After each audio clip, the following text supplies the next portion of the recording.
Memory representation of variable. আমাদের মেমোরিতে কীভাবে হচ্ছে ভ্যারিয়েবলটা স্টোর হয় সেই জিনিসটা নিয়ে আমরা আলোচনা করব, বা হচ্ছে সে কীভাবে কাজ করে সেই বিষয় নিয়ে আলোচনা করব। যদিও আমরা এটা নিয়ে অনেক আলোচনা করছি, তারপরও আমরা আজকে হচ্ছে সামারি করার চেষ্টা করব বিষয়গুলোর, কীভাবে তারা হচ্ছে প্রসেসিং করে, কীভাবে তারা হচ্ছে স্টোর করে সেই বিষয়গুলো। তো আমরা এখানে যে ইংলিশে যে সংজ্ঞাটা আছে সেটা একটু পড়ার চেষ্টা করি, বা এখানে যে লেখাটা আছে সেটা একটু পড়ার চেষ্টা করি। দেখেন, আপনাদেরকে কেন আমি থিওরি পড়াচ্ছি, কারণ হচ্ছে মূল উদ্দেশ্য হচ্ছে যাতে করে আপনাদের মাথায় বিষয়গুলো ঢুকে যায়। আপনাদের মাথায় যখন বিষয়গুলো ঢুকে যাবে, যত পড়বেন তত শিখবেন। আপনি যদি না পড়ে শুধু হচ্ছে ভিডিও দেখতে থাকেন বা আমার কথাগুলো শুনতে থাকেন, অনেক সময় আপনাদের মাথায় এই বিষয়গুলো থাকবে না। যখন স্লাইডে যে টপিকগুলো আছে, যে টপিকগুলো নিয়ে আমি আলোচনা করতেছি, সেই টপিকগুলো যদি আপনি একবার পড়ে নেন, অথবা আমি যখন পড়তেছি আমার সাথে সাথে যদি পড়ে নেন, আপনাদের কিন্তু এই বিষয়টা মাথার ভিতরে অনেক দিন পর্যন্ত সেট হয়ে থাকবে। তার জন্য হচ্ছে আমি স্লাইড আকারে আপনাদের সামনে এই জিনিসগুলো উপস্থাপন করতেছি, যাতে করে আপনারা এই বিষয়গুলো ভুলে না যান, আপনাদের দীর্ঘ সময় পর্যন্ত মনে থাকে। তো আমি হচ্ছে এখানে যে সংজ্ঞাটা আছে সেটা একটু পড়ার চেষ্টা করি, প্রয়োজন আমার সাথে সাথে আপনারাও পড়বেন, যাতে করে আপনাদের এই জিনিসগুলো মনের ভিতরে গেঁথে যায়। ভ্যারিয়েবল আর স্টোর ইনসাইড কম্পিউটার মেমোরি, যেটাকে আমরা র্যাম বলি, হয়নি প্রোগ্রাম রান।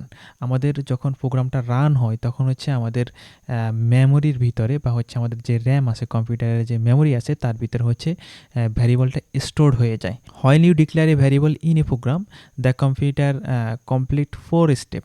আমরা যখন কোনো ভ্যারিয়েবল ডিক্লেয়ার করি আমাদের মেমোরিতে, তখন হচ্ছে আমাদের যে কম্পিউটার আছে, আমাদের কম্পিউটারটা হচ্ছে 4টা স্টেপ সে কমপ্লিট করে। প্রথমত স্টেপ যেটা করে সেটা হচ্ছে অ্যালোকেট এ মেমোরি লোকেশন।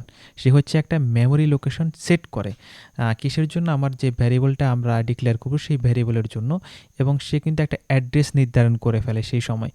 নেক্সট স্টেপ হচ্ছে store the value in the location.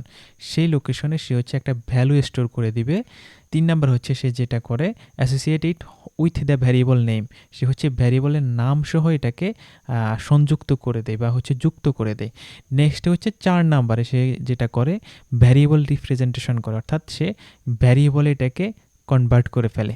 তাহলে আমরা একটু স্টেপগুলো দেখে আসি। আর এখানে হচ্ছে আমাদের কিছু চিত্র আছে, সেই চিত্রগুলো আমরা যদি একটু ভিজুয়ালাইজ করার চেষ্টা করি, তাহলে আমাদের মাথায় কিন্তু অনেকগুলো বিষয় ঢুকে যাবে। তো প্রথমত আমরা প্রথম চিত্রটা দেখি, সেখানে হচ্ছে আমাদের এখানে 3টে স্টেপ দেওয়া হলো। তো প্রথম স্টেপে হচ্ছে আমরা অ্যালোকেশন, বা হচ্ছে অ্যালোকেট করা।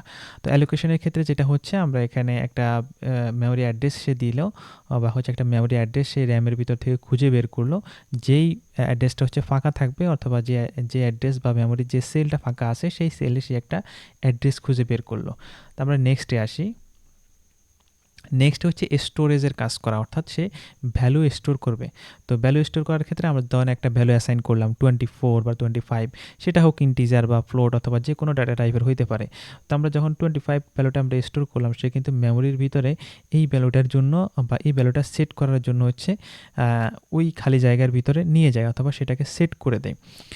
এবং নেক্সটে আসি হচ্ছে অ্যাসোসিয়েশনের ক্ষেত্রে সে কী করে, মূলত হচ্ছে আমাদের যে অ্যাড্রেস নাম্বারটা, সেই অ্যাড্রেস নাম্বারটা আর আমরা নর্মালি হচ্ছে হিউম্যান বিং এটাকে মনে রাখতে পারবো না, যার কারণে হচ্ছে তারা এটাকে, বা হচ্ছে আমার সিস্টেম এটাকে যেটা করে, আমার নামটার সাথে, বা হচ্ছে আমার যে অ্যাড্রেসটা আছে অ্যাড্রেসের সাথে নামটাকে লিঙ্ক করে দেয়। ওই যে আমরা আইডেন্টিফাই নিয়ে আলোচনা করলাম, অর্থাৎ আমাদের নেমটা, ধরুন আমরা একটা ভ্যারিয়েবল তৈরি করলাম, ভ্যারিয়েবলের নাম হচ্ছে এইচ। তো এইচটাকে আমাদের ওই যে অ্যাড্রেসের সাথে সে সংযুক্ত করে দেয়, মানে হচ্ছে সে লিঙ্ক করে দেয়। তো লিঙ্ক করে দেওয়ার পরে ওই লিঙ্ক অনুযায়ী সে হচ্ছে সেখানে ভ্যালুটা স্টোর করে। এবং 4 নাম্বার স্টেপে যেটা করে, 4 নাম্বার স্টেপে হচ্ছে, ধরেন আমাদের এখানে মোটামুটি 3টে স্টেপ শেষ। এখানে প্রথমে সে কী করলো, মেমোরির খালি জায়গায় কোথায় আছে খুঁজে বের করলো, তারপর হচ্ছে ভ্যালু সেট করলো।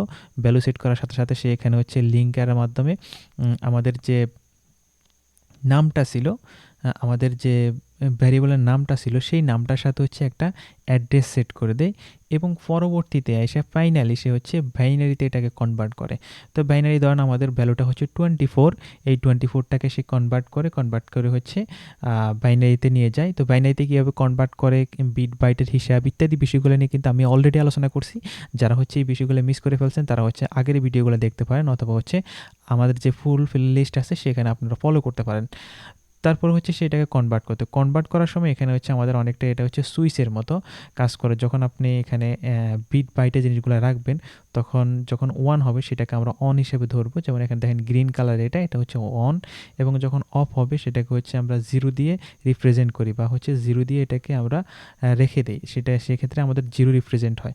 তো এভাবে হচ্ছে আমাদের যে বাইনারি কনভার্সনগুলো আছে সেগুলো হয়ে থাকে, এবং আমাদের যে মেমোরি আছে, মেমোরির যে সেল আছে বা মেমোরি সেলের ভিতরে যে বিষয়গুলো আছে, ক্ষুদ্র ইউনিটগুলো আছে, সেগুলো হচ্ছে এভাবে স্টোর হয়ে থাকে। তো এই ছিল হচ্ছে মেমোরি রিপ্রেজেন্টেশন, বা হচ্ছে মেমোরিতে কীভাবে হচ্ছে ভ্যারিয়েবলগুলো ভ্যালু এবং ভ্যারিয়েবল জমা রাখে, সেই বিষয় নিয়ে আমি আলোচনা করছি।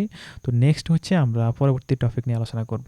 আর আমরা হচ্ছে আজকে আরেকটা রিভিউ করব, সেটা হচ্ছে যে রিভিউ বলতে আমরা আমাদের মূল যে টপিকগুলো ছিল সেই টপিকগুলো আমরা দেখব, আর তার ভিতরে হচ্ছে কোন টপিকগুলো আমরা কমপ্লিট করছি সেটা নিয়ে আমরা একটু দেখে আসি।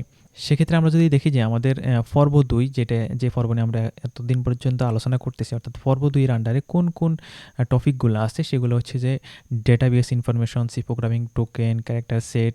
3 নাম্বার হচ্ছে আইডেন্টিফায়ার কি, ভ্যারিয়েবল কি, মেমোরি কীভাবে কাজ করে। 4 নাম্বার হচ্ছে ডাটা টাইপ কি।